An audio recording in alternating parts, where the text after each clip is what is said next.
Hello everyone, welcome back to an in-depth playthrough of Pathways into Darkness. In this video we'll be covering the floor Where Only Fools Dare Tread. Where Only Fools Dare Tread seems to be an adaptation of the phrase Fools rush in where angels fear to tread. This floor is at an elevation of negative 326.7 meters, but wait, that's not all, is at an elevation of negative 327.2 meters. For this to work, these floors must have to be offset horizontally. A spelling mistake was added in version 2.0 and the floor was named Where Only Fool Dare Tread without the S at the end of fool. This error exists in the OS X port also. Aleph 1 also used the same error, being consistent with the game. In the last video we saved at the save rune on the bottom of the floor. So we're going to come around, come up, kill all these monsters, come down, killing them all, around through here, and into this room. In this room we'll grab the ornate glass vial and talk about that.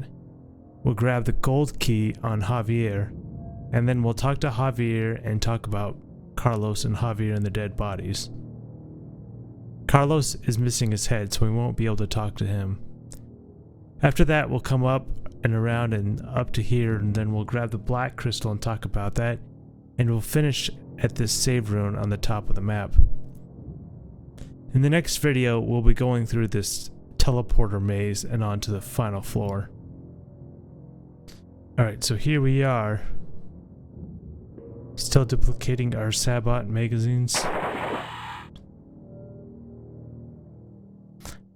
I'm actually not 100% sure if Sabot is how you pronounce that.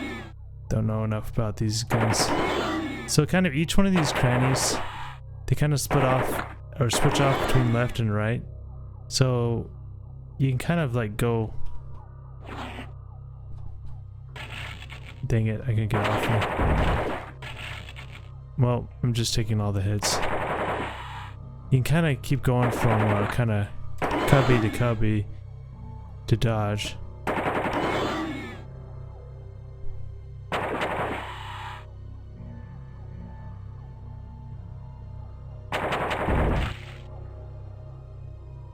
Alright, so that's our way down.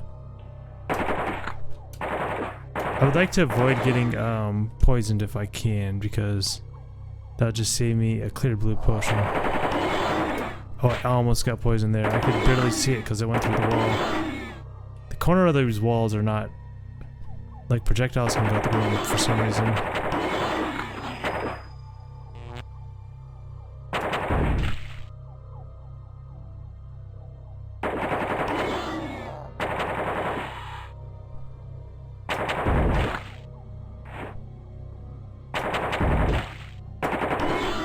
Alright, doing well.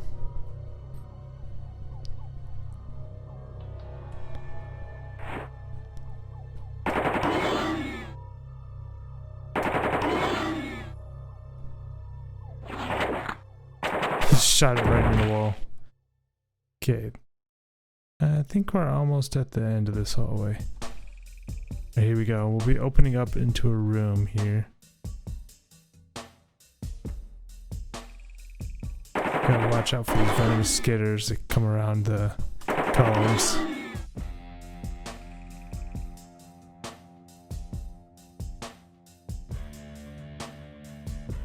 There's the next room. I'm just being careful to...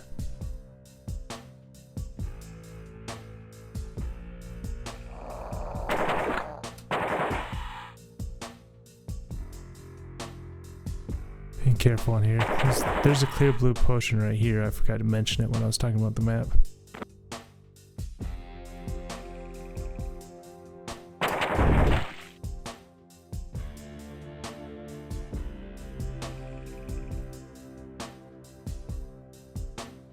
I think this room... There's some guys back here in this room. I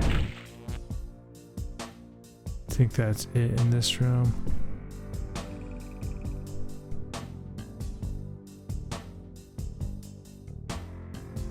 Okay, there's a bunch of monsters that are dead in this room, and here's Carlos and Javier. They must have had a little fight. Okay, where is it? Okay, let's talk about these guys for a little bit. And we can rest here too after we talk to them. So both Cubans, Carlos and Javier, both have AK-47s with the regular ammo and the HE ammo that we talked about before. It's good that we have the HE ammo. We'll be able to use that going forward, and we'll try to duplicate some. The question is that without Sabot ammo, how did they get past all the Greater Nightmares? We can see the dead Greater Nightmares in this room too. Perhaps the Greater Nightmares didn't appear in the pyramid until recently. There was a screenshot at one point that appeared at the Bungie's Pathways into Darkness product page, but it wasn't there for long. This screenshot was taken at the same place as Javier and Carlos. The main difference is that there is a red crystal in the image too. Who knows what the original plans for this red crystal could have been. Alright, first we're going to grab this ornate glass vial, which you probably know about this. Let's go take a look at it. We got a lot of stuff in our inventory, all these potions. Lots of potions. Okay. This elaborate vial seems to glow softly from within, though its seal is broken and the glass is cracked in several places. It appears to be empty. That's a little worrisome that it's empty. The official handbook has a couple things to say about this glass vial. It doesn't do much of anything, but it's pretty intimidating nonetheless. The empty bottle is making me just a little nervous. Is this a prudent reaction? Oh yes.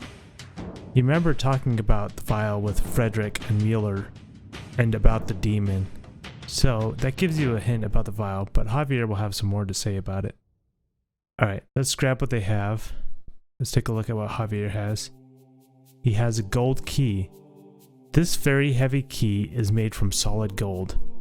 There is writing all over the key in a symbolic language you don't understand. The official handbook just says, opens the gold door. This is the gold door that we saw on the way down on Beware of Low-Flying Monsters. We can't go back just yet to open the gold door because we will get stuck behind a locked door and warning earthquake zone. We'll be able to go and open this door after we have placed the nuclear bomb. Oddly, the silver key has more value than the gold key, $9.2 thousand versus $1.1 thousand. Perhaps the silver key is larger. However, both keys take up the same volume within the container, so this is very strange indeed. Alright, let's grab everything they have. We got another point. So now we got some HE magazines. We'll be sure to duplicate that. Alright, so this is Javier. Let's grab our yellow crystal and have a chat with him. I might organize this off camera for next time. Okay, let's see what he has to say. Uncorking that vial was the biggest mistake I have ever made in my life. So Javier opened the vial. Let's ask him his name. My name is Javier. That's Carlos over there without his head. What about the others? Well, let's ask him about Carlos first, actually. If I can type. Carlos never really wanted to come. I'm totally responsible for his death, and the others too. Let's ask about the others. All 6 of them, and they're all dead because of me and this stupid, useless bottle. On the way down, Juan and Pedro both said that they were part of a 6-man group. If you consider that he is responding to others, then this would mean he is saying that there are 8 Cubans total. Perhaps Bungie made a mistake in this quote and didn't think about how others was the activation word for this quote, because in that case it would make sense. Anyways, we got Juan, Pedro, Carlos, Javier, and the 2 Cubans who were absorbed by the green oozes and left their AK-47s behind. Alright, so there's that. Now we can ask about Juan and Pedro. Juan and Pedro both died far above us. It's all my fault. We can ask them about fault. All I can do is think that I'm responsible for their deaths. Alright, let's ask about death. I couldn't wait to find out what was inside. The old man told me it was powerful. I just didn't understand what he meant. Sounds like he was a little bit too ambitious. Now we can ask him about grandfather. We wondered why the old man never followed the Germans himself. Now I guess we know. Tell me about this man. He was a friend's grandfather. When he was young, a group of Germans camped near his village and he spied on them. Tell me about these Germans. They were looking for this vial that killed me. He stole their maps and copied them. He gave them to us 40 years later. So if they entered 40 years after the Germans, then that would be in the 70s. So we kind of have an idea of when they entered.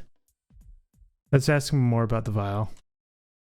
The old man said it contained the trapped spirit of some powerful being. I didn't know how right he was.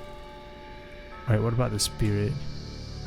I know something appeared when I opened the bottle, but I don't know what it was. I hardly got a glimpse of it. It's almost like this is like a genie or something, except for it's bad. Really, really bad.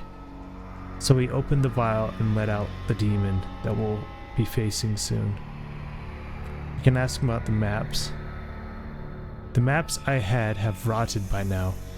They were mostly useless anyway, but they told us the only way to escape this place. So this must be the same maps that the Germans had, right? That told them how to get out of here and told them a little bit about this place. I'm not sure where they came from originally though. We can ask them about escape. The German notes said the only way to open the exit at the base of the pyramid was with an alien gemstone. We can ask about the gemstone. This stone is at the very bottom of the pyramid's dungeons, supposedly. We never found it, so we'll have to go get that gemstone to get out of here. So basically, the door at the ground floor that leads out of here, you need the gemstone in order to get out, is what he's telling us. Now we can ask him about gold key or body. We took the gold key from a dead body far above us, but we never found the gold door, which it opened. As far as random responses, he'll say, I don't understand, you're not making any sense, and what did you say? Alright, looking at Carlos for a minute. The official hint book says, hey, how come I can't talk to the second guy? Oh, I know. Maybe because he has no head. Now, in version 1.1, he had a couple of responses written in his code. It just said, mumble mumble, I don't have a script, sorry, and okay. But this unused dialogue for Carlos in version 1.1 was really just a default dialogue that Jason Jones was using for the dead that hadn't been scripted yet. You will see this is the case if you look closely at the scripts for talking to the dead from the demos. Anyways, where did Carlos's head go? It is an unsolved mystery. Did something eat it? If you can find his head, let me know. So we'll just go ahead and rest over here. So we got 9 Sabot magazines. We'll use this rest of these here, but I'm gonna go open up the cedar box and start duplicating these HE magazines, because those are gonna be helpful for the final mission. So there's one more thing up here we gotta grab, but there's a few rooms we gotta get through. I think right in this room, I think there's a venomous Skinner on the left. Is he behind me? Oh my gosh. This guy got me because I was trying to turn around and find this gas. I knew there was a venomous Skinner in here, but I didn't think I woke him up. Well, that sucks. Well, there's another one. Oh well. What can you do? There's some more venomous Skinners back here. They put a bunch of guys in this room. Well, now I'm poisoned, so I might as well just, you know, rush ahead.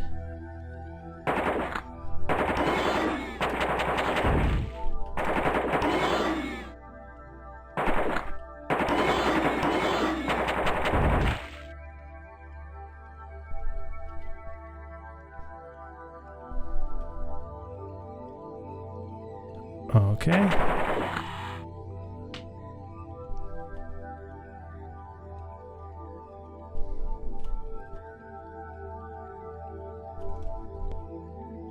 Continuing on.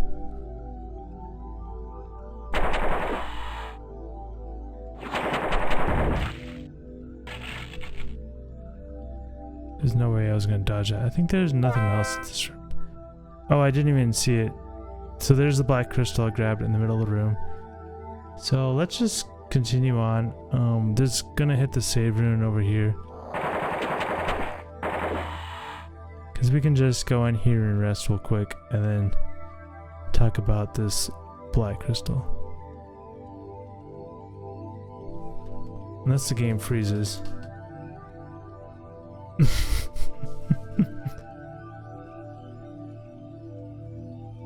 Alright everyone, sorry about that. So I got back to the room with the black crystal. I'm gonna go back to my cedar box and change my ammo duplication to the HE magazines. Because I haven't done that yet. Okay, let's grab this black crystal. Black crystal taken. We'll just talk about it right here. It is very painful to handle this crystal as if it were covered with tiny needles. Here's what the official handbook says about it. This is a nice one. One discharge automatically petrifies one monster. The monster gets turned to stone and is out of the way for good. In addition, this is the fastest charging crystal.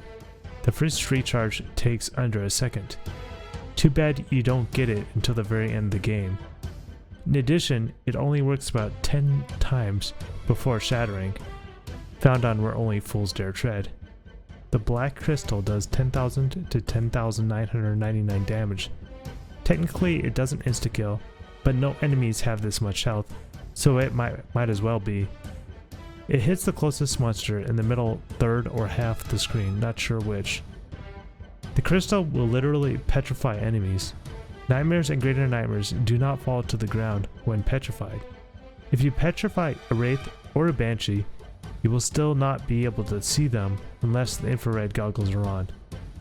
Monsters that are that immune include the Sentinel, Green Oozes, Barney, and the Demon, who we will face in the next video. The black crystal has a recharge time initially of 10 and up by 1 up to a max of 20 with 10 uses. And remember, you divide that number by, I think it's 50 to get it convert to the number of seconds. So it takes only fractions of a second in order to recharge the black crystal, which is very nice. Since it only has 10 uses and we get it so late, the black crystal isn't super useful, but we will use it on our way up the pyramid just because. I mean, why not?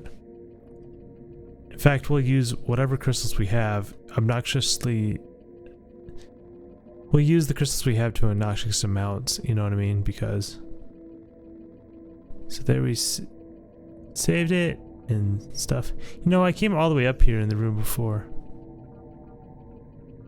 And I froze again. Huh. So I froze again in that same spot. Is there something like here? Look at that. It's consistently freezing there. Well, anyways, it seems I may have found a glitch in that corner in the Elephant port. But anyways, thanks for watching, and I'll catch you guys next time.